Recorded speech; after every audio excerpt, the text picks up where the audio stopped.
Hi hello നമസ്കാരം. യൂറോണംസിയുടെ പുതിയൊരു വീഡിയോയിലേക്ക് സ്വാഗതം.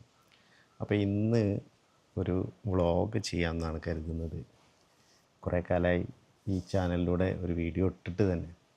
അപ്പോൾ ഇന്ന് ഞാനിങ്ങനെ കോഴിക്കോട് വരെ ഒന്ന് പോകണം, കോഴിക്കോട് ബീച്ചിൽ ഒന്ന് പോകാമെന്ന് കരുതുന്നു. അപ്പോൾ ആ പോകുന്നത് ഒരു വ്ളോഗാക്കി ചെയ്താലോ എന്നുള്ളൊരു താല്പര്യം, ഒരു ആലോചന, ഒരാഗ്രഹം. അപ്പോൾ ഏതായാലും അങ്ങനെ ഒരു വ്ളോഗ് സ്റ്റാർട്ട് ചെയ്യാൻ വേണ്ടിയിട്ടുള്ള തീരുമാനത്തിലാണ്. അപ്പോൾ നിങ്ങൾ കൂടെ ഉണ്ടാവണം. അപ്പോൾ നമുക്ക് കോഴിക്കോടേക്ക് പോകാം. ഞാനിപ്പോൾ വണ്ടി എടുത്തിട്ടാണ് പോകുന്നത്. പക്ഷേ വണ്ടി ഞാൻ പെരുമണ്ണയിൽ നിർത്തും. അവിടെ നിന്ന് അങ്ങോട്ടേക്ക് ബസ്സിന് പോകാനാണ് ഉദ്ദേശിക്കുന്നത്.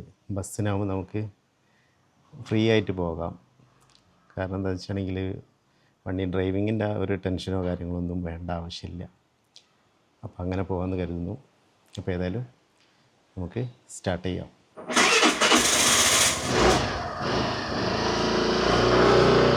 അപ്പോൾ ഞാൻ പെരുമണ്ണയിൽ എത്തിയിട്ടുണ്ട്. പെരുമണ്ണയിൽ ഞാൻ ഇപ്പോൾ നിൽക്കുന്നത് എൻ്റെ അനിയൻ്റെ ഷോപ്പിലാണ്. അനിയന് ക്യാമറയിൽ വരാനൊരു മടി, പുസ്തകമൊക്കെ വായിച്ചുകൊണ്ട് നിൽക്കുകയാണ്. ഏതാണിത്? നസീഫ് കലയത്തോ പുസ്തകത്തിൻ്റെ പേര്? ഖദീജ. നസീഫ് കലയത്ത് എഴുതിയ ആളല്ലേ. അപ്പോൾ അനിയൻ്റെ ഷോപ്പാണിത് കേട്ടോ. മൊബൈൽ ഷോപ്പാണ്. മൊബൈൽ സർവീസ്, പിന്നെ ആക്സസറീസ്, അങ്ങനത്തെ സംഭവങ്ങളൊക്കെയാണ് ഇവിടെ ഉള്ളത്. ഞാനെൻ്റെ വണ്ടി വെച്ചിട്ടുള്ളത് ഇവിടെയാണ്. അനിയൻ്റെ ഷോപ്പിൻ്റെ നേരെ മുമ്പിലാണ് വണ്ടി വെച്ചിട്ടുള്ളത്. ഇന്ന് നേരെ മുമ്പിൽ ഇത് പെരുമണ്ണ ബൈപ്പാസ് ജംഗ്ഷനാണ്. നേരെ കാണുന്നത് മുസ്ലിം ലീഗ് ഓഫീസാണ്. ഈ കാണുന്നതാണ് അനിയൻ്റെ ഷോപ്പ്. NC മൊബൈൽസ് എന്ന് പറയുന്ന ഷോപ്പാണ് കേട്ടോ. എനിക്ക് ബസ് കയറേണ്ടത് അവിടെ നിന്നിട്ടാണ്. ആ ഒരു ബസ് സ്റ്റോപ്പ് കാണാൻ പറ്റുമെന്ന് വിചാരിക്കുന്നു. അനിയൻ്റെ ഷോപ്പിൽ വന്ന സ്ഥിതിക്ക് കുറച്ച് സമയം ഇവിടെ ചിലവഴിക്കാമെന്ന് കരുതി. ഇത് അനിയൻ്റെ ഷോപ്പിൽ സർവീസ് ചെയ്യുന്ന ഏരിയ ആണ്. ഷോപ്പിൻ്റെ ഏകദേശം ഒരു വിഷ്വലാണ് ഈ കാണുന്നത്. അദ്ദേഹം ഇപ്പോഴും സ്വന്തം മുഖം മറച്ചു വെച്ചുകൊണ്ട് നിൽക്കുന്നൊരു വ്യക്തിയാണ്. പുസ്തകം കൊണ്ടാണ് മറച്ചു വെച്ചത്. പക്ഷേ ഏറെ താമസിയാതെ അദ്ദേഹവും വ്ളോഗിങ്ങിൻ്റെ മേഖലയിലേക്ക് വരും എന്നാണ് കരുതുന്നത്. ഒരു യൂട്യൂബ് ചാനലൊക്കെ ഉണ്ടാക്കിയിട്ടുണ്ട്. ഞാനാണ് അതിൻ്റെ പിറകിൽ നിന്നത്. അങ്ങനെ അറിയാലോ അല്ലേ? യൂട്യൂബ് ചാനൽ ഉണ്ടാക്കിയിട്ടുണ്ട്. അപ്പോൾ ആ ചാനലിൽ ഏതായാലും അതിലൊക്കെ പിന്നെ വരുന്ന കണ്ടൻറ്റുകൾ എന്ന് പറയുകയാണെങ്കിൽ ഫുള്ള് ഫുഡ്, ടെക്ക്, അതുപോലെ ട്രാവൽ വീഡിയോകളാണ് വരിക. അപ്പോൾ എന്തായാലും ഉള്ളത് അടിപൊളിയായിരിക്കും. നല്ല നല്ല ലൊക്കേഷനുകൾ സെലക്ട് ചെയ്തിട്ട് ഇങ്ങനെ യാത്ര ചെയ്തിട്ട് രണ്ടാളുള്ള ഒരു ചാനലാട്ടോ. ഒരു രണ്ടാൾ ഫ്രണ്ട്സാണ്, കസിൻസാണ്. അപ്പോൾ രണ്ടാളും കൂടി പോയിട്ട് ചെയ്യുന്ന വീഡിയോകളാണ് ഉണ്ടാവും അതിൽ. അപ്പോൾ ഒഴിവ് സമയങ്ങളിലൊക്കെ നമ്മളിവിടെ ഉണ്ടാവും ഇനി മുതൽ ഇൻഷാ അല്ലാഹ്. അപ്പോൾ ഇനി ഞാൻ ഇവിടുന്ന് ഏതായാലും പോവാണ് ഇനി കോഴിക്കോട് നഗരത്തിലേക്ക്.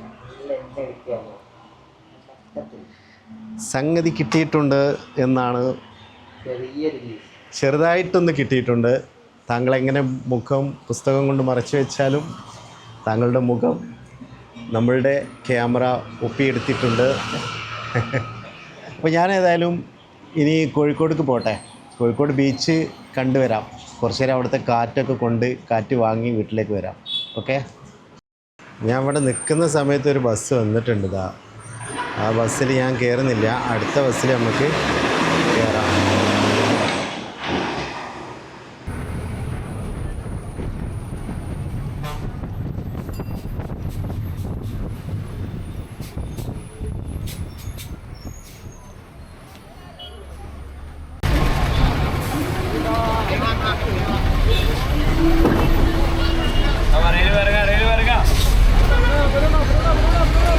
അങ്ങനെ ഞാൻ കോഴിക്കോട് സിറ്റി സ്റ്റാൻഡിലെത്തി. ഞാൻ വന്നിട്ടുള്ള ബസ്സാണിത്. കോഴിക്കോട് ബീച്ചിലേക്ക് ഞാൻ പോകുന്നത് സിറ്റി സ്റ്റാൻഡിലൂടെ പോയിട്ട് വെല്ലിയങ്ങാടി ടച്ച് ചെയ്ത് ബോംബെ ഹോട്ടലിൻ്റെ അതിൽ അങ്ങനെ കയറാനാണ് ഉദ്ദേശിക്കുന്നത്.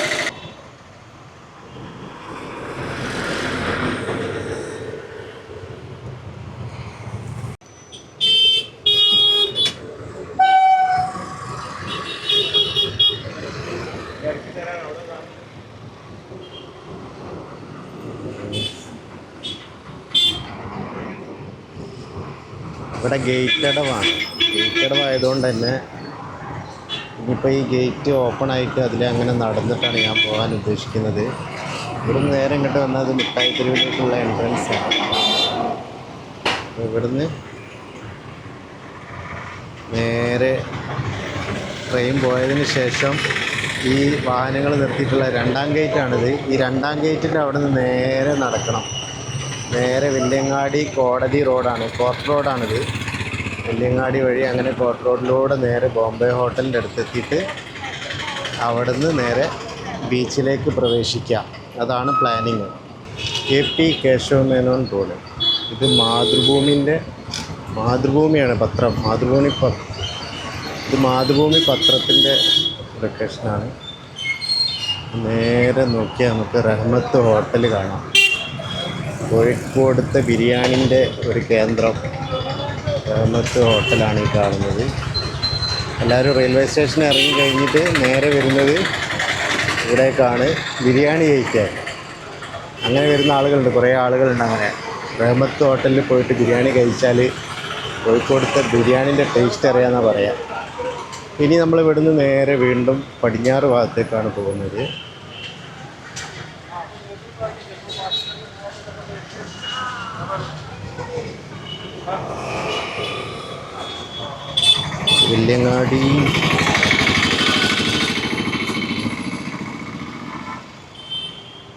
വില്യങ്ങാടിയിലെ തിരക്കാണ് കാണുന്നത്. കച്ചവടക്കാരൊക്കെ കാലിയായിട്ടിരിക്കുകയാണ്.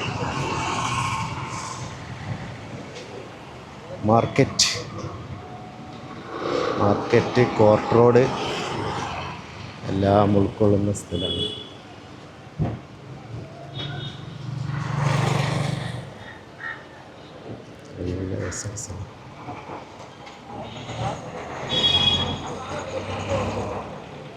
ഇനി ഇവിടെ നമുക്ക് നേരെ അങ്ങനെ പോവാം.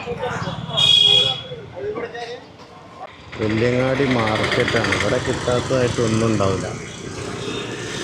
മീനാണെന്നുണ്ടെങ്കിലും പച്ചക്കറി ആണെങ്കിലും മറ്റുള്ള സാധനങ്ങളൊക്കെ ആണെങ്കിലും വില്യങ്ങാടി മാർക്കറ്റിൽ സുലഭമായിട്ട് കിട്ടുന്ന സ്ഥലമാണ്.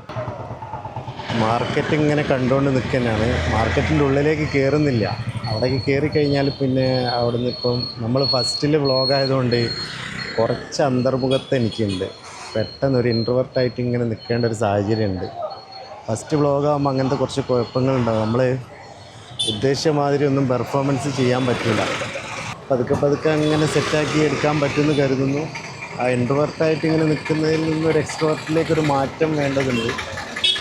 അപ്പോൾ ഇനി ഇപ്പോൾ നേരെ അങ്ങോട്ടേക്ക് നേരെ നടക്കുക. പടിഞ്ഞാറ് ഭാഗത്തേക്ക് നടന്നാൽ ബീച്ചിലേക്ക് എത്താൻ പറ്റും. ഇപ്പോൾ നമ്മൾ മാർക്കറ്റിലാണ് എത്തിയത്. മാർക്കറ്റിൽ നിന്ന് ഇനി നേരെ ബീച്ചിലേക്ക് നടക്കുകയാണ്. ഇവിടുന്ന് നടന്നിട്ട് ഇനി കോടതി വളപ്പിൽ വെച്ച് കാണാം. ഇപ്പോൾ നമ്മൾ കണ്ടുകൊണ്ടിരിക്കുന്നത് കോഴിക്കോട് ജില്ലാ കോടതിയാണിത്, കോഴിക്കോട് ഡിസ്ട്രിക്ട് കോർട്ട്. അവിടെ എത്തി. ഇനി ഇവിടുന്ന് നേരെ അങ്ങനെ വീണ്ടും നമ്മൾ പടിഞ്ഞാറ് ഭാഗത്തേക്ക് തന്നെ നടന്നുകൊണ്ടേ നിൽക്കാം. കോഴിക്കോട് ഡിസ്ട്രിക്ട് കോർട്ട് ഓട്ടോ സ്റ്റാൻഡാണ്. ഇവിടെ നിന്ന് വലിയ തിരക്കൊന്നുമില്ല.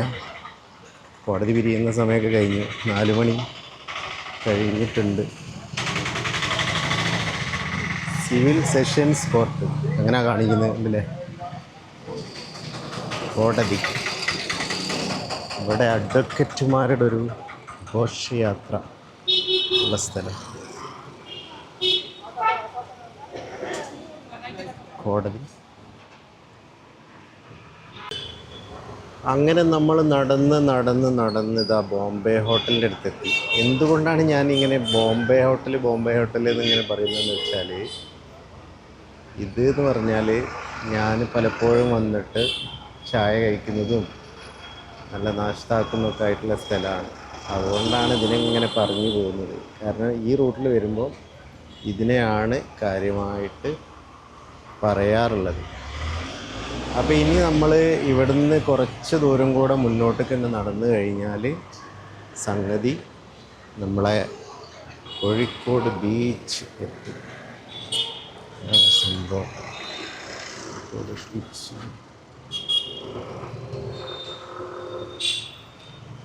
അങ്ങ് വിദൂരതയിലേക്ക് നോക്കിയാൽ കാണാം കോഴിക്കോട് ബീച്ച്.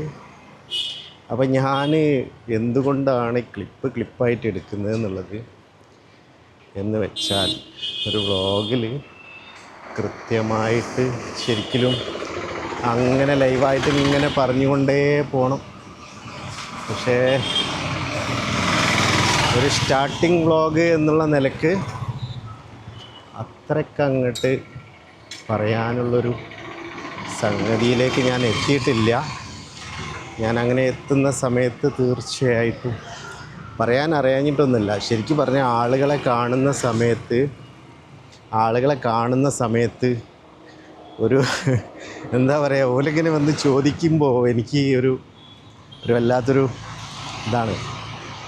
കുറച്ച് കഴിഞ്ഞാൽ നമ്മളൊരു ഫേമസ് വ്ളോഗറൊന്നുമല്ലല്ലോ. അപ്പോൾ കുറച്ച് കഴിഞ്ഞ് നമ്മളിങ്ങനെ ചെയ്ത് പ്രാക്ടീസ് ചെയ്ത് ആളുകളുടെ ഇടയിൽ നിന്നൊക്കെ സംസാരിക്കാനുള്ളൊരു പ്രാപ്തിയിലെത്തുമെന്ന് കരുതുന്നു. അങ്ങനെയാണ് ഞാൻ കോഴിക്കോട് ബീച്ചിലേക്ക് വെറുതെ വന്നതാണ്. കുറേ ആയി ഒരു വീഡിയോ ഒക്കെ എടുക്കണമെന്ന് കരുതുന്നത്. പക്ഷെ അങ്ങനെ വീഡിയോ എടുക്കാൻ പറ്റാറില്ല. ഇനി പറ്റിയാൽ തന്നെ എങ്ങനെയെങ്കിലും എടുത്ത് തുടങ്ങി കഴിഞ്ഞാൽ പിന്നെ ഒരു കൺഫ്യൂഷനായി പോവും. അങ്ങനെയൊക്കെയുള്ളൊരു പ്രശ്നമുള്ളത് കൊണ്ടാണ് അങ്ങനെ ഡയറക്റ്റായിട്ട് കുറേ വീഡിയോകളൊക്കെ എടുക്കണമെന്ന് കരുതും. പക്ഷേ പറ്റുന്നില്ല. പറയാൻ വന്ന കാര്യങ്ങളൊക്കെ മറന്നു പോകുന്നുണ്ട്. വേറൊന്നുമല്ല, ആളുകളിങ്ങനെ ശ്രദ്ധിക്കുന്നത് കാണുമ്പോഴേ നമ്മൾ ആ ഒരു ഇൻട്രോവർട്ടർ സ്വഭാവം കണ്ട് പുറത്തേക്ക് വരും. അന്തർമുഖത്ത് ഉള്ളിലേക്ക് വലിയുന്ന സ്വഭാവം പുറത്തേക്ക് വരും.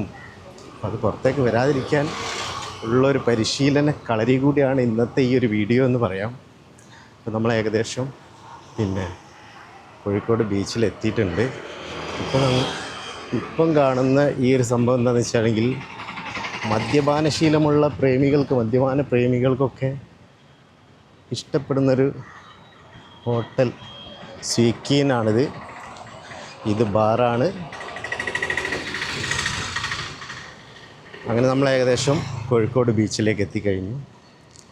ഇനി കോഴിക്കോട് ബീച്ചിലുള്ള ഓരോ സംഭവങ്ങൾ. ഇപ്പോൾ നല്ല വെയിലുണ്ട്. ഒരു 4 മണി സമയത്തുള്ള വെയിലാണ്. ആ വെയിലത്തേക്ക് പോകാമെന്ന് പറഞ്ഞാൽ നല്ല രസമുണ്ടാവും. കാറ്റൊക്കെ ഉണ്ട് അത്യാവശ്യം. കോഴിക്കോട് ബീച്ച്, കോഴിക്കോടത്തെ ഓട്ടോകൾ കണ്ടില്ലേ. ബീച്ചിലേക്ക് കണ്ട് കിടക്കണം. അതിന് മുൻപായിട്ട് സമയം നോക്കട്ടെ കേട്ടോ. സമയം ഫോണ് സ്വിച്ച് ഓഫ് ആയി, ഒന്നും കാണുന്നില്ല. 4:50 4:50. ഒന്ന് പള്ളിയിൽ പോയി നിസ്കാരമൊക്കെ കഴിഞ്ഞിട്ട് പതുക്കേനെ അങ്ങനെ ബീച്ചിലേക്ക് കടക്കാമെന്ന് കരുതുന്നു. അസർ നിസ്കരിക്കണം, അത് കഴിഞ്ഞിട്ട് ബീച്ചിലേക്ക്. ഈ നിസ്കാരത്തിൻ്റെ കാര്യമൊക്കെ പറയുമ്പം ഏത് വിശ്വാസികളാണെങ്കിലും ഏത് മതവിശ്വാസികളാണെങ്കിലും ശരി, നമ്മൾ ദൈവവുമായിട്ട് പടച്ചവനായിട്ടൊന്ന് അടുത്ത് നിൽക്കുന്നത് നല്ലതാണ്. ഞാൻ പലപ്പോഴും അങ്ങനെ സ്റ്റാർട്ട് ചെയ്യുന്നുണ്ടെങ്കിൽ കൂടിയിട്ട് പിന്നീട് ഞാനത് അവിടെ സ്റ്റോപ്പ് ചെയ്ത് പിന്നെ കുറേ കാലം അങ്ങനെ സ്റ്റോപ്പിൽ പോകും, പിന്നെ വീണ്ടും സ്റ്റാർട്ട് ചെയ്യും. അങ്ങനത്തെ ഒരു ക്യാരക്ടറാണ്. വെയിലിൻ്റെ ഉതുപ്പുള്ളതിനെ കൊണ്ട് കണ്ണ് ചിലപ്പോൾ ഇങ്ങനെ അടഞ്ഞു പോകും. ഒന്നും കാര്യമാക്കണ്ട. അപ്പോൾ അങ്ങനെ നല്ല വിശ്വാസമൊക്കെ ഉള്ള ആളുകളായിട്ട് ദൈവമായിട്ടൊക്കെ ഒന്ന് അടുത്ത് നിൽക്കുമ്പോൾ നമുക്കൊരു മനസ്സിന് സമാധാനം, ഒരു ശാന്തി ഒക്കെ കിട്ടും. കഴിഞ്ഞ കുറേ വർഷങ്ങളായിട്ട് എനിക്കില്ലാത്തൊരു സംഭവമാണത്. പക്ഷേ ഞാൻ വിശ്വാസത്തിലൊന്നും പുറകോട്ടുള്ള ആളല്ല. പക്ഷേ പലപ്പോഴും അതങ്ങനെ ഡൗണായി പോവും, നിന്നു പോവും. പിന്നെ വീണ്ടും റീസ്റ്റാർട്ട് ചെയ്യും, വീണ്ടും നിന്നു പോവും. അങ്ങനെയുള്ളൊരു അവസ്ഥയിൽ കൂടെ കുറേ കടന്നു പോയതാണ്. ഒരുപാട് ടെൻഷൻസ് ഉള്ളൊരു വ്യക്തിയാണ്. പക്ഷെ അതിനൊക്കെ റിക്കവർ ചെയ്യാൻ പ്രാർത്ഥനകൾക്ക് കഴിയും. പടച്ചവനോട് അടുത്ത് കഴിഞ്ഞാൽ നമുക്ക് കഴിയും. അപ്പോൾ അതെല്ലാവരെയും ഞാൻ ഉദ്ദേശിക്കുന്നില്ല കേട്ടോ. വിശ്വാസമുള്ള ആളുകൾ എപ്പോഴും അവരവരുടെ വിശ്വാസം, മതം ഏതായാലും ജാതി ഏതായാലും ശരി, നമ്മളെ വിശ്വാസം നമ്മൾ എന്ത് ചെയ്യുക, സംരക്ഷിച്ച് അതിൻ്റെ കൂടെ നമ്മളെ പ്രാർത്ഥനകളും കാര്യങ്ങളൊക്കെ ആയിട്ട് നമ്മൾ മുന്നോട്ട് പോയാൽ നമുക്കൊരു ശാന്തി സമാധാനം ഉണ്ടാവും. അല്ലാത്ത ആളുകൾക്കും ശാന്തി സമാധാനമുണ്ട്, സമ്പത്തുണ്ട്, സന്തോഷമുണ്ട്, ഒക്കെ ഉണ്ടാവും. പക്ഷേ നമുക്ക് ഈ ഒരു ജീവിതം, ഈ ഒരു ആരോഗ്യം, രോഗങ്ങൾ, കാര്യങ്ങൾ, അങ്ങനെ പല സംഭവങ്ങളുണ്ടല്ലോ. ഇതിലൊക്കെ നമ്മളെ ഈ സൃഷ്ടിച്ച നാഥനായിട്ടുള്ള, അതിന് നമ്മൾ പല പേരിട്ട് വിളിക്കെങ്കിൽ കൂടിയിട്ട് നമുക്കതൊരു പേരിലാക്കാം, ദൈവം എന്ന് പറഞ്ഞിട്ട്. അപ്പോൾ അങ്ങനത്തെ ആ ഒരു ശക്തി ഉണ്ടാകുമ്പോൾ ഒന്നുമില്ല. നമ്മളൊക്കെ വെറുതെ വലിയ ഡയലോഗൊക്കെ അടിക്കും, ഞാൻ അങ്ങനെയാണ്, ഞാൻ ഇങ്ങനെയാണ്, എനിക്ക് വേണമെങ്കിൽ മല മറിക്കാൻ പറ്റും എന്നൊക്കെ നമ്മൾ പറയും. പക്ഷേ ഒരു പനി വന്നാൽ നമ്മൾ തളരും. അത് ഏത് വലിയ നിരീശ്വരവാദിയായാലും ശരി, യുക്തിവാദിയായാലും ശരി. ഞാനങ്ങനെ കാട് കയറി പറയല്ല കേട്ടോ, പക്ഷേ ഞാനങ്ങനെ കാട് കയറി പറയല്ല. നിങ്ങൾക്ക് ഞാൻ പറയുന്നത് കേൾക്കാൻ പറ്റാൻ മതിയാവും, കാരണം ഞാൻ നോയിസ് ക്യാൻസലേഷനൊക്കെ ഇട്ടിട്ട് മൈക്ക് ഉപയോഗിച്ചിട്ടാണ് സംസാരിക്കുന്നത്. എന്നാലും അത്യാവശ്യം ഹോണടി മറ്റുള്ള കാര്യങ്ങളൊക്കെ കേൾക്കാൻ മതിയാവും. അപ്പോൾ ഞാൻ പറഞ്ഞു വന്നത് എന്താണെന്ന് വെച്ചാൽ, പ്രാർത്ഥനകൾ, ദൈവത്തോട് അടുക്കുക, ഈ കാര്യങ്ങളൊക്കെ താല്പര്യമുള്ള ആളുകൾ എന്തായാലും അത് ചെയ്യണം. ഞാനും ചെയ്ത്, ഞാൻ പറഞ്ഞല്ലോ, പലപ്പോഴും അത് പൂർത്തീകരിക്കാൻ പറ്റില്ല. അതിൻ്റെ കാരണം എന്താണെന്ന് വെച്ചാൽ, നമ്മൾ ഡൗൺ ആയി കഴിഞ്ഞാണെങ്കിൽ പിന്നെ നമുക്ക് നമ്മളെ ചിന്തകളൊക്കെ മാറിപ്പോകും. സംഗതി അങ്ങനെയൊക്കെ ആണെങ്കിലും ശരി, ഞാൻ പറഞ്ഞ് വന്നു പള്ളീൻ്റെ ഗേറ്റും കഴിഞ്ഞ് കുറേ ഇങ്ങോട്ടേക്ക് എത്തി. ഇല്ല, കുറച്ചും കൂടെ മുന്നോട്ട് പോവാണ്ട്. അപ്പോൾ അങ്ങനെയാണ് കാര്യങ്ങൾ. റെസ്റ്റോറൻറ്റുകളൊക്കെ ഉണ്ട് കോഴിക്കോട് ബീച്ച്. പിന്നെ കാണാത്ത ആളുകൾ ഉണ്ടാവില്ല, കോഴിക്കോടുള്ള ആളുകൾ പ്രത്യേകിച്ചും. പിന്നെ അതർ സൈഡ്സ് പുറത്തുനിന്ന് വരുന്ന ആളുകളൊക്കെ കോഴിക്കോട് ബീച്ച് കണ്ടിട്ട് ഉള്ള ആളുകളായിരിക്കും. ഞാൻ പിന്നെ എൻ്റേതായിട്ടുള്ള രീതിയിൽ ഇവിടെ ഒന്ന് വന്ന് നിങ്ങളെ കാണിച്ചു തരാം. കൂടെ ഞാനിവിടെ ഒന്ന് കുറച്ച് സമയം ഒന്ന് നിൽക്കാം എന്നൊക്കെ കരുതി. വൈകുന്നേരം സമയമല്ലേ, 4:50, 5 മണിയായി. അപ്പോൾ ഏതായാലും ഇനി പള്ളിയിലേക്കുള്ള വഴിയാട്ടത്. ആ കാണുന്നതാണ് പള്ളി. അങ്ങനെ നിസ്കാരമൊക്കെ കഴിഞ്ഞു. കർക്കിടക മാസത്തിലെ വെയിലിന് ചൂട് കൂടുന്നുള്ളത് മനസ്സിലാക്കാൻ പറ്റുന്ന ഒരു കാലാവസ്ഥയാണ് ഇന്നൊക്കെ. നല്ല വെയിലാണ്. ഇപ്പോൾ സമയം 5 മണി കഴിഞ്ഞ് 5:15, 5:30 ആവാനായി. ഈ സമയമായിട്ടും വെയിലിനൊരു കുറവുമില്ല. അപ്പോൾ ബീച്ചിലേക്ക് നോക്കിക്കഴിഞ്ഞാൽ നിങ്ങൾക്ക് മനസ്സിലാവും എത്രമാത്രം വെയിലുണ്ടെന്നുള്ളത്. നല്ല വെയിലാണ്, നല്ല ഉതുപ്പാണ്. കണ്ണിലേക്ക് ഉതുപ്പ് എന്ന് പറയുകയാണെങ്കിൽ ഇതിൻ്റെ ലൈറ്റ് ഭയങ്കര ഷാർപ്പായിട്ടുള്ള ലൈറ്റാണ്. അതിലൊക്കെ നോക്കിക്കഴിഞ്ഞാൽ പെട്ടെന്ന് കണ്ണടയ്ക്കാൻ തോന്നും അല്ലേ. അപ്പോൾ അത്യാവശ്യം നല്ല വെയിലുണ്ട്. ഏതായാലും അസ്തമയം വരെ നിൽക്കില്ല. അസ്തമയം വരെ നിൽക്കാത്തത് കൊണ്ട് കുറച്ച് നേരം ബീച്ചിലൊക്കെ ഒന്ന് കറങ്ങി അടിച്ചിട്ട് അങ്ങനെ മെല്ലെ വീട്ടിലേക്ക് എടുക്കാമെന്നാണ് വിചാരിക്കുന്നത്. വീട്ടിലേക്ക് പോകാമെന്നുള്ളതാണ് കരുതുന്നത്. അപ്പോൾ ഇനി ബീച്ചിലേക്ക് കടക്കാം.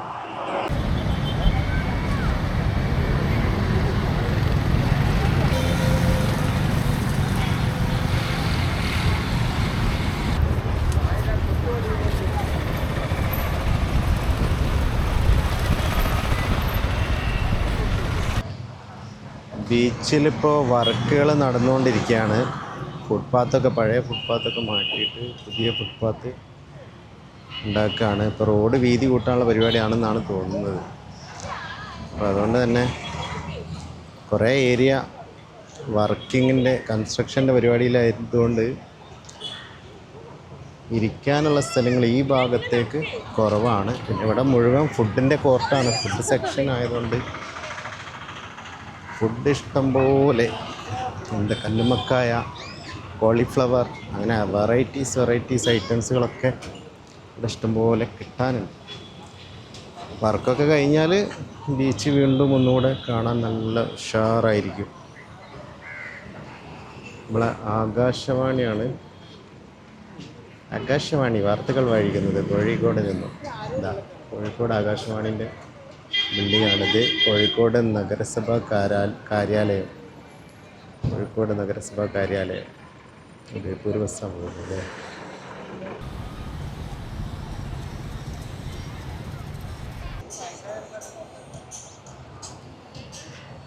അങ്ങനെ കോഴിക്കോട് ബീച്ചിലേക്കുള്ള പടികൾ ഇറങ്ങിക്കൊണ്ടിരിക്കുകയാണ്. നമുക്ക് ഇവിടെയൊക്കെ സംഗതികളൊക്കെ ഓപ്പൺ ആവുന്നേ ഉള്ളൂ. ഏതായാലും ഫുഡ് ആൻഡ് ഐറ്റംസ്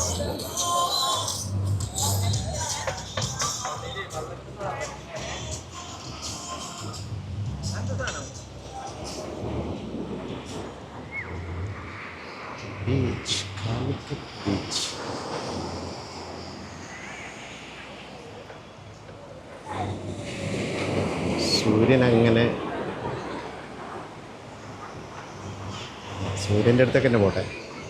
സൂര്യൻ ഏകദേശം താന്നുകൊണ്ടേ ഇരിക്കുകയാണ്. കടലിലേക്ക് താഴാനുള്ള തയ്യാറെടുപ്പ് നടത്തിക്കൊണ്ടിരിക്കുകയാണ്. കണ്ണ് ഭയങ്കരമായിട്ടുള്ള ഒരു ദിപ്പ്, കണ്ണിലേക്ക് ഭയങ്കരമായിട്ടുള്ള വെളിച്ചം വരുന്നുണ്ട്. അതുകൊണ്ട് തന്നെ കണ്ണിങ്ങനെ ഓപ്പൺ ആക്കാൻ പറ്റുന്നില്ല, കണ്ണട വെച്ചതുകൊണ്ട് പ്രത്യേകിച്ച്. അപ്പോൾ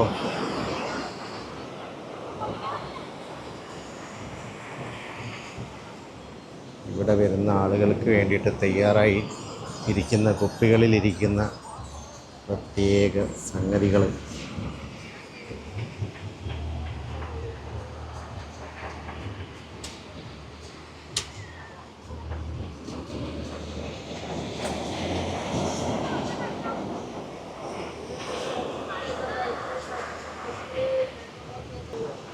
പട്ടം പറപ്പിക്കുന്ന ചേട്ടൻ പട്ടം പറപ്പിക്കുകയല്ല കേട്ടോ, അത് കച്ചവടത്തിന് വെച്ചാണ് മൂപ്പര്. പട്ടത്തിനെ കാണണമെങ്കിൽ നമുക്ക് മുകളിലേക്ക് നോക്കിയാൽ പട്ടം പറക്കുന്നു.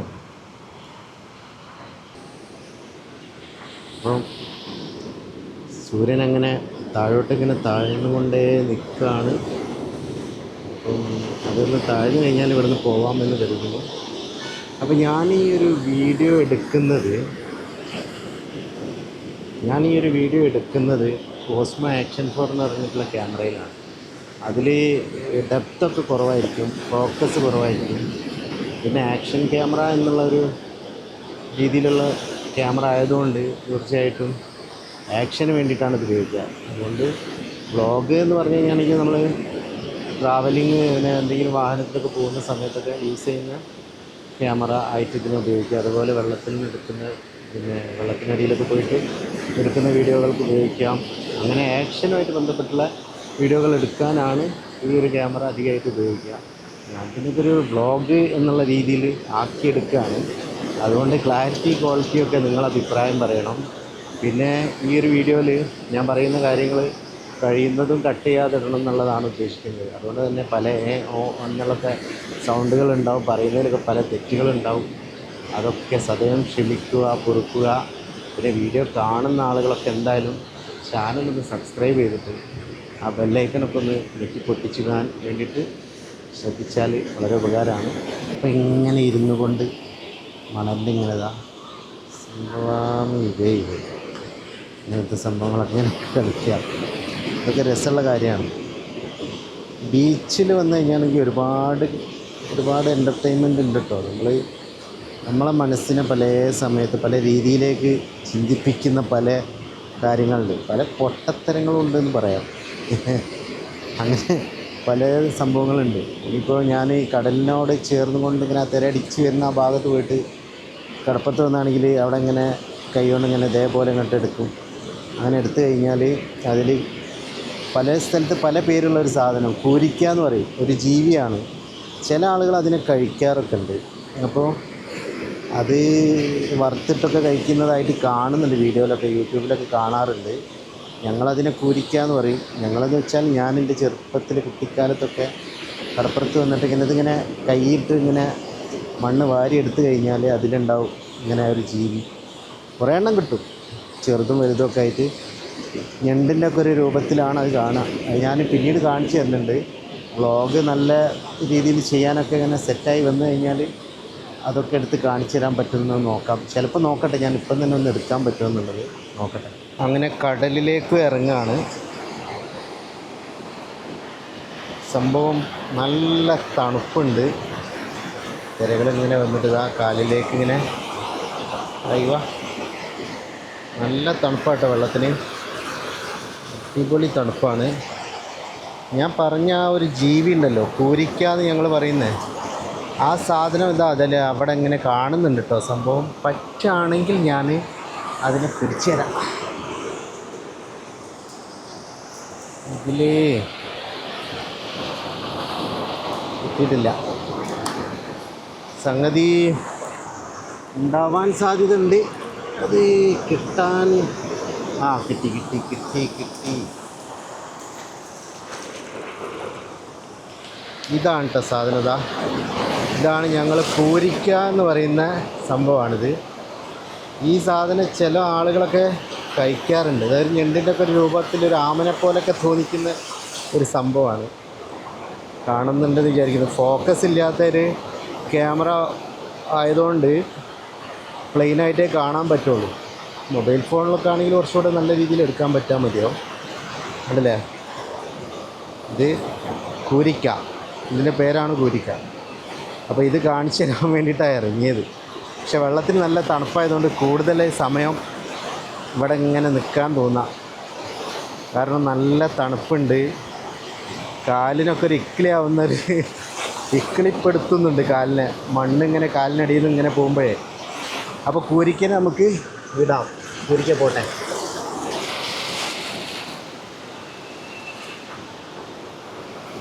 സൂര്യന് മേഘത്തിനിടയിൽ മറഞ്ഞു, അതുകൊണ്ട് കറക്റ്റായിട്ട് ഇങ്ങോട്ട് കിട്ടുന്നില്ല. ചിലപ്പോൾ മേഘത്തിന് ഇടയിൽ നിന്ന് ഇങ്ങോട്ട് പുറത്തേക്ക് വന്നാൽ കാണാൻ പറ്റാൻ മതിയോ. നല്ല അടിപൊളി ക്യാമറ ഒക്കെ ഉണ്ടെങ്കിൽ, ഗിംബലൊക്കെ ഉണ്ടെങ്കിൽ അടിപൊളി സെറ്റായിട്ട് നമുക്ക് പിന്നെ വീഡിയോ എടുക്കാൻ പറ്റും. ഭാവിയിൽ നല്ലൊരു വ്ളോഗറൊക്കെ ആയിട്ട് മാറാൻ പറ്റുകയാണെങ്കിൽ തീർച്ചയായിട്ടും നമുക്ക് പരിശോധിക്കാൻ പറ്റുന്നൊരു കാര്യമാണത്. അല്ല, പരിഗണിക്കാൻ പറ്റുന്നൊരു കാര്യം. സൂര്യൻ അങ്ങനെ കടലിലേക്ക് ഇനിയും കുറച്ചുകൂടെ ഇങ്ങനെ കഴിഞ്ഞാൽ, കുറച്ച് സമയം കൂടെ അത് കഴിഞ്ഞാൽ ഇങ്ങനെ കടലിലേക്ക് ഇങ്ങനെ താഴ്ന്നുകൊണ്ട് ഇങ്ങനെ പോകും. ഇപ്പോൾ പിന്നെ സൂര്യൻ്റെ ചുറ്റുമുള്ള ആ ഒരു കളറുകൾ അതൊക്കെ ഇങ്ങനെ മാറിക്കൊണ്ടിരിക്കുകയാണ്. അപ്പോൾ അവനൊന്ന് മെല്ലെ താഴ്ന്നു പോയി കഴിഞ്ഞാൽ എന്താ അവനെ പറ്റി പറയൽ, ചന്ദ്രാർക്കൻ എന്നിട്ടാണ് തോന്നുന്നുണ്ട് മലയാളത്തിൽ.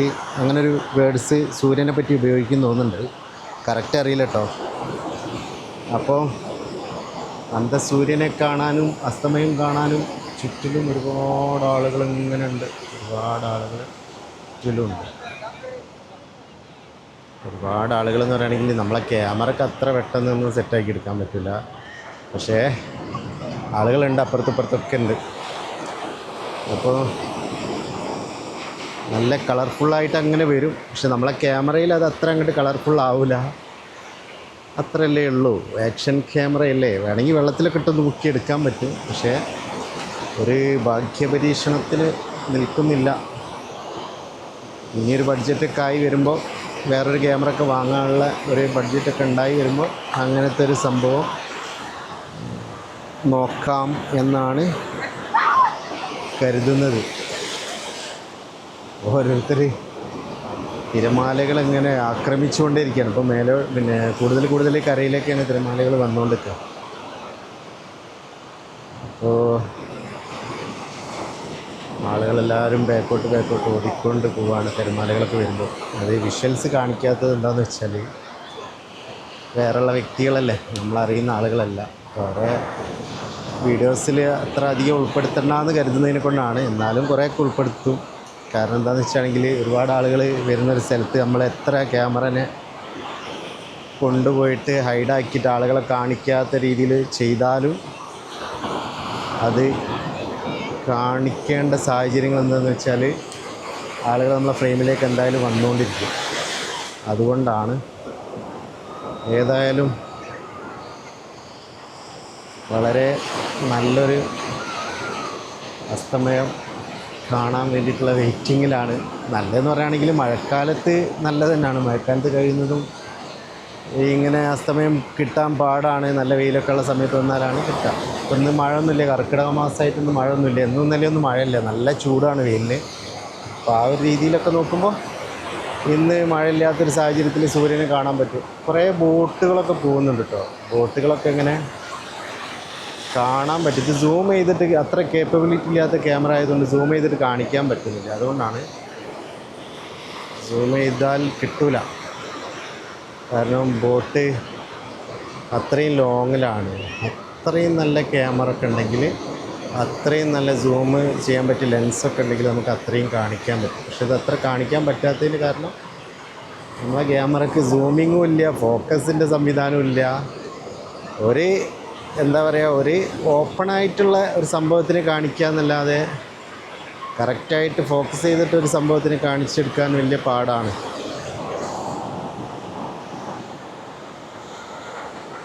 ഇങ്ങനെ വെള്ളം ഒഴുകി പോകുന്ന ആ സമയത്ത് കാലിനടിയിൽ ഇങ്ങനെ ഒരു ഇക്കിളിയാവും. അതാണ് അതിൻ്റെ ഒരു പ്രത്യേകത. ഇപ്പം ട്രോളിംഗ് നിരോധനത്തിൻ്റെ ടൈമാണ്. അപ്പോൾ ഈ ട്രോളിംഗ് നിരോധനത്തിൻ്റെ ടൈമിൽ ബോട്ട് പിന്നെ എങ്ങനെയാണ് കടലിലൂടെ എങ്ങനെ പോകാമെന്ന് വെച്ചാൽ, ട്രോളിംഗ് നിരോധനം കഴിയാനായി ഈ 31-ാം തീയതി ട്രോളിംഗ് നിരോധനം കഴിയും. ബോട്ടുകളൊക്കെ വീണ്ടും കടലിൽ പണിക്ക് പോകാൻ തുടങ്ങും. അപ്പോൾ ആ സമയത്ത് പിന്നെ കരയിലെത്തേണ്ട ബോട്ടുകളുണ്ട്. അത് പണിയൊക്കെ എടുത്തിട്ട് പുതിയ ബോട്ടൊക്കെ വെക്കുന്ന ആളുകളുണ്ട്, പുതിയ ബോട്ട് ഉണ്ടാക്കുന്ന ആളുകൾ. അപ്പോൾ അങ്ങനത്തെ ബോട്ടുകളൊക്കെ എന്ത് ചെയ്യും, പിന്നെ ജെട്ടിയിലേക്ക് കരയിലേക്ക് വരും. എന്നിട്ട് പിന്നെ അതിലുള്ള വെള്ളം, ഐസ്, മീനിലിടാനുള്ള ഐസ്, ഫുഡിനുള്ള സാധനങ്ങളൊക്കെ കയറ്റി വലയൊക്കെ കയറ്റിയിട്ടാണ് പോവുക. അപ്പോൾ അതിന് വേണ്ടിയിട്ട് വരുന്ന ബോട്ടുകളായിരിക്കാം മതിയാവാം എന്നാണ്. വരുന്ന ബോട്ടുകളല്ല, ഒറ്റ ബോട്ടിനെ ഞാൻ കാണുന്നുള്ളൂ. ആ ഒരു ബോട്ട് അതായിരിക്കാം മതിയാവുമെന്ന് കരുതുന്നു. അപ്പോൾ ലൈറ്റൊക്കെ കുറഞ്ഞു തുടങ്ങി. നമ്മളെ സൂര്യന് മേഘത്തിൻ്റെ ഇടയിലേക്ക് മറഞ്ഞു. സൂര്യൻ മേഘത്തിൻ്റെ ഇടയിലേക്ക് മറഞ്ഞു എന്ന് മാത്രമല്ല, നമുക്ക് വ്യക്തമായിട്ട് കാണാത്ത രീതിയിൽ ഇനിയിപ്പോൾ താഴോട്ട് പോകുന്നത് കാണില്ല. കാരണം അത്രമാത്രം വലിയ കട്ടിയുള്ള മേഘമാണ് അവിടെ ഉള്ളത്. എന്തുകൊണ്ടോ എന്തോ അത് കാണാനുള്ള ഭാഗ്യം ഉണ്ടാവില്ല എന്ന് കരുതുന്നു. അപ്പോൾ ഏതായാലും നമ്മളെ ഈ വീഡിയോയിൽ ഞാൻ ഒരുപാട് ക്ലിപ്പിങ്സ് എടുത്തിട്ടുണ്ട്. അതിൽ പരമാവധി ഉൾക്കൊള്ളിക്കാൻ പറ്റുന്നത്, ഒരുപാട് സമയം കൊണ്ടുപോകാൻ പാടില്ലല്ലോ, ഒരു വീഡിയോ അല്ലേ, വ്ളോഗായതുകൊണ്ട് കട്ട് ചെയ്ത് ഇങ്ങനെ എടുത്തതാണ്. ശരിക്കും ലൈവായിട്ട് എടുത്ത് പോകേണ്ടതായിരുന്നു. ഏതായിരുന്നാലും ഞാനങ്ങനെ ഒരുപാട് ക്ലിപ്പിങ്സ് എടുത്തിട്ടുണ്ട്. എല്ലാം അതിൽ ഉൾക്കൊള്ളിക്കാൻ ശ്രമിക്കാം. അപ്പം ഈ ഒരു സൗണ്ടിൻ്റെ കാര്യം, അതായത് ഞാനിപ്പോൾ DJIൻ്റെ മൈക്കും DJIൻ്റെ ആക്ഷൻ ക്യാമറയും, DJIൻ്റെ മൈക്ക് 2 ആണ് ഉപയോഗിച്ചിട്ട് റെക്കോർഡ് ചെയ്യുന്നത്. അതുപോലെ DJIൻ്റെ ആക്ഷൻ ക്യാമറയുണ്ട്. അപ്പോൾ അതിലാണിത് എടുക്കുന്നത്. അതുകൊണ്ട് തന്നെ മൈക്കിൻ്റെ കാര്യം, മൈക്ക് ഞാൻ നോയിസ് ക്യാൻസലേഷൻ ഇട്ടിട്ടാണ് എടുക്കുന്നത്. കാരണം ഒരുപാട് ക്രൗഡായിട്ടുള്ളൊരു സ്ഥലമാണല്ലോ ഇപ്പോൾ ഒരു കോഴിക്കോട് ബീച്ച് എന്ന് പറയുന്നത്. അപ്പോൾ അതുകൊണ്ട് തന്നെ അത്രയും ക്രൗഡുള്ള ഒരു സ്ഥലത്ത് നമ്മൾ നോയിസ് ഒഴിവാക്കാതെ പിന്നെ റെക്കോർഡ് ചെയ്ത് കഴിഞ്ഞാൽ അതിൻ്റെ ആ ശബ്ദങ്ങളൊക്കെ അതിൽ വരും. അപ്പം ഞാൻ പറയുന്നത് ചിലപ്പം കേട്ടോളണമെന്നില്ല. ഇപ്പം ഞാൻ പറയുന്നത് കേൾക്കുന്നുണ്ടെന്നാണ് എനിക്ക് മനസ്സിലാക്കാൻ പറ്റിയിട്ടുള്ളത്. ഞാനോരോ വീഡിയോ പ്ലേ ചെയ്ത് നോക്കുന്നുണ്ട്. പക്ഷേ എൻ്റെ സൗണ്ട് ശരിക്കും നോയിസ് ക്യാൻസലേഷൻ ഇട്ടതുകൊണ്ട് അത് വേറൊരു രീതിയിലാണ് സൗണ്ട് വരുന്നത്. അത്രയും ക്രൗഡിൻ്റെ ഇടയിൽ നമ്മൾ ഈ പിന്നെ കടലിൻ്റെ ശബ്ദവും കാര്യങ്ങളൊക്കെ ഉള്ളതുകൊണ്ട് ആ നോയിസ് ക്യാൻസലേഷൻ ഇട്ട്, അപ്പോൾ അതുകൊണ്ട് തന്നെ സൗണ്ട് ചെറിയ വേരിയേഷൻസ്, മാറ്റങ്ങളൊക്കെ ഉണ്ടാവും മതിയാവും. അപ്പോൾ അതൊക്കെ നമ്മൾ വീഡിയോ പ്രോപ്പറായിട്ട് എഡിറ്റ് ചെയ്യുന്ന സമയത്ത് നമുക്ക് മനസ്സിലാവുള്ളൂ. അപ്പോൾ ഏതായാലും ഈ വീഡിയോ ഇനിയിപ്പം അസ്തമയം നമുക്ക് കാണാൻ പറ്റില്ല എങ്കിൽ പോലും, കാണാൻ പറ്റുമെന്ന് വെച്ചാണെങ്കിൽ സൂര്യനെ കാണാത്ത അസ്തമയമാണ്. സൂര്യൻ ഏകദേശം മേഘത്തിനുള്ളിലേക്ക് പോയി കഴിഞ്ഞു. കടലിലേക്ക് താഴ്ന്നു പോകുന്ന ആ ഒരു വിഷ്വൽ കിട്ടുമെന്ന് വിചാരിച്ചു. പക്ഷേ ആ ഒരു വിഷ്വൽ കിട്ടാത്ത സ്ഥിതിക്ക് ഇനി നമുക്ക് എന്ത് ചെയ്യാം, കിട്ടാൻ സാധ്യതയില്ല. കിട്ടുമെന്ന് ഞാൻ വെയിറ്റ് ചെയ്ത് നോക്കുന്നുണ്ട്. കിട്ടുകയാണെങ്കിൽ വീണ്ടും ഒന്നുകൂടെ ഒരു ക്ലിപ്പ് എടുത്തിട്ട് അത് ഇതിൽ ഉൾക്കൊള്ളിക്കാൻ വേണ്ടിയിട്ട് ശ്രമിക്കാം. സമയം 6:33 ഗൈസ്. അതുകൊണ്ട് തന്നെ നമ്മളെ ആ കാർമേഘം ചതിച്ചു. ഇനി നമുക്ക് സൂര്യനെ കാണാൻ പ്രയാസമാണ്. താഴോട്ട് നല്ല കാർമേഘമുണ്ട്. ആ മേഘത്തിനടിയിലേക്ക് പോയതുകൊണ്ട് ഇനി കണ്ടു കിട്ടാൻ പ്രയാസമാണ്. അപ്പോൾ നഷ്ടസ്വപ്നങ്ങളെ എന്ന് പറയാം. നഷ്ടസ്വപ്നങ്ങളല്ല, പിന്നെ കാഴ്ചകൾ നഷ്ടപ്പെട്ടു പോയി. ആ ഒരു സൂര്യൻ കടലിലിങ്ങനെ ചേർന്ന് താഴ്ന്ന് അതിൻ്റെ പകുതിന്ന് മുക്കാലൊക്കെ ആയിട്ട് ഇങ്ങനെ വരുന്ന ആ ഒരു കാഴ്ച കാണാൻ ശരിക്കും നല്ലൊരു ഭംഗി ഉണ്ടാവുമായിരുന്നു. പക്ഷെ അത് സംഗതി നഷ്ടപ്പെട്ടു എന്നാണ് പറയാനുള്ളത്. കാരണം നമ്മൾ വെയിറ്റ് ചെയ്തിട്ട് കാര്യമില്ല, അത്രമാത്രം കാർമേഘമുണ്ട്. അപ്പോൾ താഴോട്ട് പോകുന്തോറും സൂര്യന് മറഞ്ഞു പോവുള്ളൂ, നമുക്ക് ലൈവായിട്ട് കാണാൻ പറ്റില്ല. അപ്പോൾ ഏതായാലും ഞാൻ ഈ ഒരു വ്ളോഗ് ഇവിടെ സമാപനം കുറിക്കുകയാണ്. ഇനി കാണിച്ചു തരാൻ കഴിയാത്തതുകൊണ്ട് തന്നെ ഈ അസ്തമയമില്ലാത്ത കോഴിക്കോട്, അസ്തമയമുണ്ട് കോഴിക്കോട്, പക്ഷേ അസ്തമയത്തിൻ്റെ കാഴ്ചകൾ കുറഞ്ഞു പോയ കോഴിക്കോടത്തെ സൂര്യാസ്തമയം. അപ്പം കോഴിക്കോട് ബീച്ചിൽ നിന്നുകൊണ്ട് ആ വീഡിയോ പരമാവധി പകർത്താൻ വേണ്ടിയിട്ട് നോക്കി, പറ്റിയിട്ടില്ല. ഏതായാലും ഇനി വീണ്ടും ഒരിക്കൽ ബീച്ചിൽ വരുന്ന സമയത്ത് അസ്തമയം കാണിച്ചു തരാൻ പറ്റുകയാണെങ്കിൽ തീർച്ചയായിട്ടും കാണിച്ചു തരാം. എന്നാലും ഞാൻ വൈൻഡപ്പ് ചെയ്യാണ് വീഡിയോ. അപ്പം ഏതായാലും വീണ്ടും കാണുന്നവരെ നന്ദി, നമസ്കാരം.